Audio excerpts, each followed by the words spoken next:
Hey guys, welcome back to today's video. Today is Tuesday, June 4th, 2024, and today we are going to be talking about Main Street Research and their brand new polls from Florida Atlantic University in the Midwestern region of the United States in key and crucial battleground states, the states of Wisconsin, Michigan, and Pennsylvania. Now, this is one of the first few polls we have seen post Donald Trump's guilty verdict, the verdict that he is now a convicted felon on 34 different charges. And it's the first poll we are seeing that not only is post-verdict in any of these states, but also in all three of them, providing us a unique look at the three crucial states that could determine the outcome of the presidency solely in these three swing states.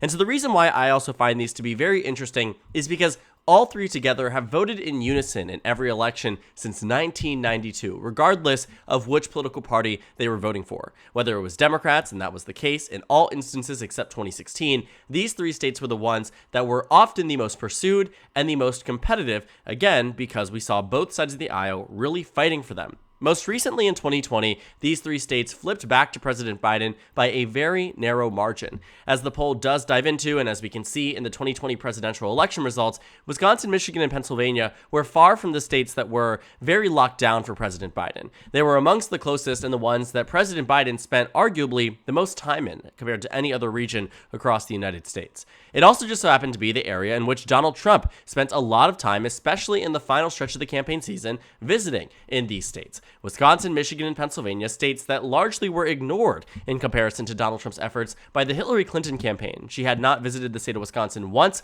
during the general election season. Michigan, she had pushed for in the final 2 weeks of the campaign. And Pennsylvania, arguably, was a very big mess up on the Democratic Party side, given that the national convention was held in Philadelphia, Pennsylvania. And so Pennsylvania certainly was much more of a shock than Wisconsin and Michigan, but arguably speaking, or Wisconsin probably was the biggest shock there, given that they didn't even intend to visit the state. But in hindsight or retrospect, you're looking at it and saying, you know what, maybe it made more sense that Wisconsin flips because we didn't visit there. Michigan, again, overconfidence, ultimately was the reason why Democrats lost there. But Pennsylvania, they actually did invest a large amount of money into that state. And so while we've already talked about 2016 and 2020, let's get back to where we are in 2024, because I think these new polls here provide a unique insight into the state of the race in these crucial states. Now, another thing that's important too, the reason why I also thought this poll was unique enough to cover wasn't just that they covered the head-to-head matchups.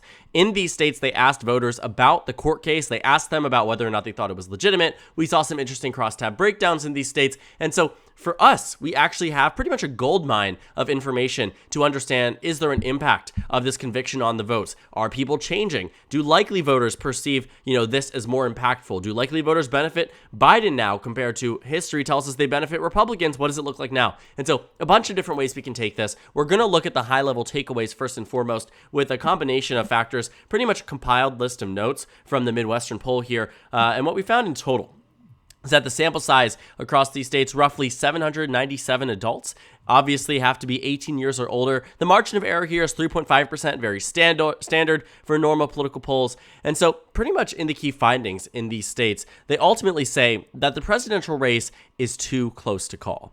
They dive deep into a number of these points in the battleground states when they look at the individual numbers here, who's winning amongst what groups, who's doing well. I'm going to go ahead and summarize it for you so we can really get through it and talk about the implications of what these Midwestern poll numbers might actually be telling us. And so, again, the race is too close to call because all of these results are well within the margin of error. In the state of Wisconsin, Biden leads Trump amongst all voters 40-38. Amongst likely voters, though, Biden loses to Trump by roughly 1 point, 40-41. In Pennsylvania, Trump leads Biden 45-43. And amongst likely voters, Biden is losing to Trump by roughly 2 points as well. In Michigan, we find that amongst all voters, Biden and Trump are tied at 45%, and then amongst likely voters, Biden leads Donald Trump 47-46. Now, it is definitely very interesting because when we take a look at the three-way race, we actually see some even more interesting results. That when it comes down to including RFK Jr. was where you actually see Joe Biden start to do quite well. When you throw in Robert F. Kennedy Jr., let's say into the state of Pennsylvania, Biden goes from being down roughly 2 points to being up 1 point across the state.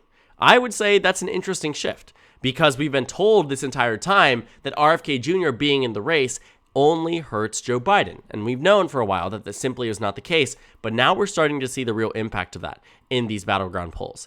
In Wisconsin, this is where you see a big flip. Donald Trump might lead Joe Biden 41-40 amongst likely voters. And, Joe Biden might lead Donald Trump 40-38 amongst all voters. But with the entrance of third-party candidates like Robert F. Kennedy Jr. amongst the likely voting group, Joe Biden leads Donald Trump by 5 points across the state.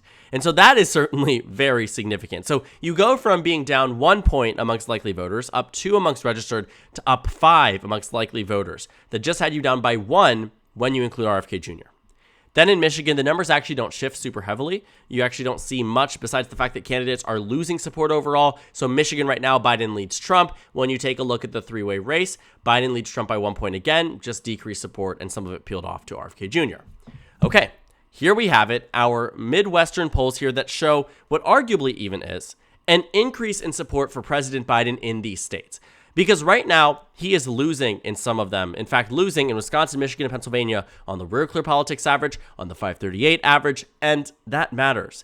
Because you see that registered voters right now, and this is the map, this is my most recent prediction, and I published it just 3 days ago, you see here that in Wisconsin, you find that Biden actually leads amongst registered voters, is losing by just a point amongst likely voters. Now, that is largely in line with the polls that we are seeing on the likely voter front, but on the registered voter front, it is actually quite unexpected that Biden is, winning by 2 points.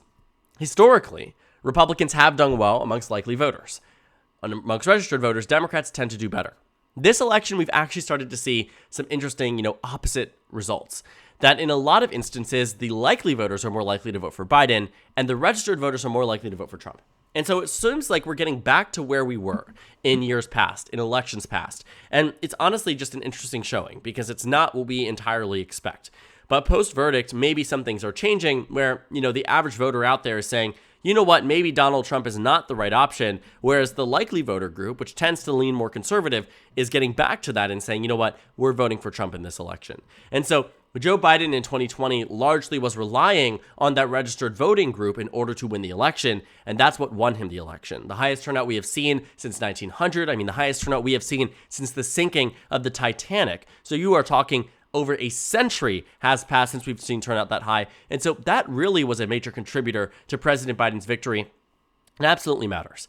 And so when we take a look at this, we have Michigan, another state here where Biden has now taken the lead. That's interesting because the polls actually don't suggest that. In fact, the polls seem to say pre-verdict that Michigan is the worst state for President Biden out of the three. Out of Wisconsin, Michigan, and Pennsylvania, Michigan is the worst state. Wisconsin is around there. Pennsylvania is probably around the middle, if we're being honest, but they're sort of leveling off with the state of Wisconsin. And so while it may make sense that right now Trump leads by 2 points in this poll, the averages here seem to suggest that it's roughly a 1 point lead. I do believe, though, that Pennsylvania is going to go to President Biden. I don't necessarily believe these polls are the, end-all be-all when it comes down to presidential elections. I think they provide very important context and provide a lot of information we can use and base our projections on. But I don't think that is the only thing we should be taking a look at.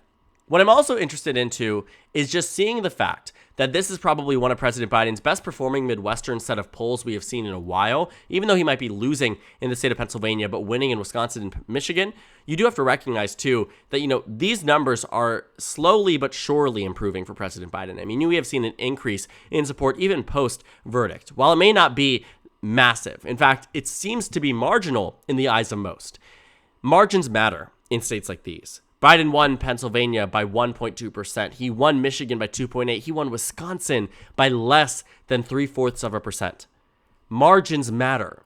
And swaying just 1 to 2% of the electorate on the issue of the verdict or not can make a difference and will make a difference this coming November. And so if Democrats can message on that correctly, if it impacts the voting blocks the same way that they think it's going to, that will be a phenomenal performance for Democrats in this state and in these states. And so that will be, a very big piece of the puzzle should Joe Biden win re-election. And so now we can get into it, talk about, beyond the head-to-head polls, what is the perception on this? And also, arguably speaking, what is an important issue for voters in the state? Well, the economy comes in as one of the most important issues when we look at what people are focused on. You have a very, very top issue here where voters are saying, we believe that immigration, the economy, and abortion are some of the most important issues. When you take a look, too, at the gender gap on issues, women are most likely to say that abortion is more important to them than men.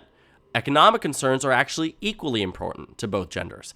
In theory, that would mean that Donald Trump should be up by a higher amount, but it isn't the case. Abortion is still driving Joe Biden support in states like these. This issue here that Republicans can't seem to get correct is the reason why Democrats are able to perform so well, not only on the presidential, but also on the down ballot Senate races here.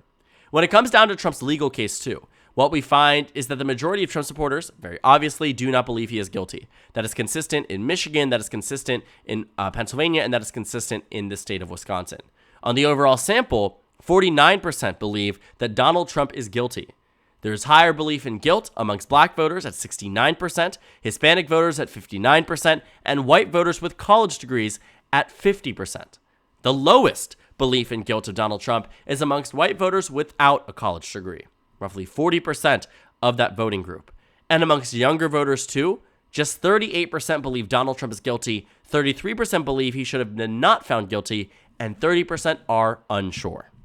And so with that number there, with that 49% number that believe Donald Trump is guilty, that is not a good place to be, and can be the reason why Joe Biden might be rebounding in a state like Michigan, why he might be able to be leading amongst registered voters in a state like Wisconsin.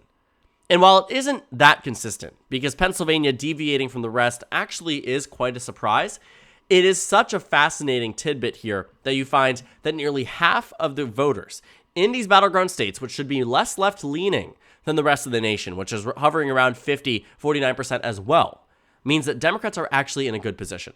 Because it is very, very difficult to convince voters to vote for someone they believe should have been found guilty of a crime.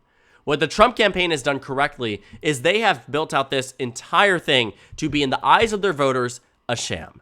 What they have done correctly has gone to practically all of these red states, and they've messaged it and tailored it perfectly so that Donald Trump's core constituency, this 47% of the nation, genuinely believes that the criminal court proceeding against him was entirely unfair. And it is that which keeps him intact amongst his base. It is the exact reason why national Republicans will refuse to at all acknowledge the validity of this verdict. It would be very different if we were talking about quite literally anybody else. But Donald Trump got ahead of it, and he was prepared for both scenarios. This isn't some masterful play of Donald Trump. This is the same exact type of rhetoric and reworking of political beliefs that we have seen him do timelessly. Time and time again, Donald Trump proves to us that he can wiggle his way out of anything. With that being said, there clearly has been a sway, even if slightly, on the way that Americans perceive the head-to-head race. 49% of this country, or not a percent of this country, 49% of voters in Wisconsin, Michigan, and Pennsylvania believe that Donald Trump is guilty. And when you take a look at some other statewide polls, national polls, those numbers actually increase. And that's bad for Donald Trump, because it means that in these states, in some of the most important ones that could determine the outcome of the presidency, Joe Biden could end up landing a victory on the basis of criminal conviction. Winning over that base with whatever the Biden campaign does, winning over that core constituency, and just narrowly being pushed over the finish line by independent voters that are fed up with what is happening on the Trump side, and not in a way that benefits him. This election is largely going to come down to the Rust Belt states. Wisconsin, Michigan, and Pennsylvania will be the most important three states for a very consistent period of time. And the good news is for Democrats, if they're leading into, chances are they're winning all three. These states have not deviated from each other in years, in decades. These states have been, together as practically, this group of three that was building up the blue wall, could not be taken down until Donald Trump did it, but then it was won right back by the one candidate who came into that race saying, where I can win is the Rust Belt, and the Rust Belt was exactly where he won. And so I would take a closer look at some new data, depending on what comes out, more data out of Wisconsin, more data out of Michigan, more data out of Pennsylvania, because these states should be very closely watched, because they provide fascinating figures, and arguably, the way that these states go, the country will likely follow. These states are very good indicators of the rest of this nation. And the math makes sense for Joe Biden. You can see it here. Let's say I give Arizona red and Wisconsin blue, Biden still wins. Trump could win in Nevada, he could win in Georgia, he could win in Florida, he could win in North Carolina, Ohio, Iowa, Texas. But if Biden wins Michigan, Wisconsin, and Pennsylvania, it's a wrap. He could lose Nevada, a Clinton state, an Obama state, a Gore state. This state has voted with the Democratic Party in every election since 2000, except for 2004, even back in 96, in 92. I mean, Nevada is not a state to be played with on the Democratic side.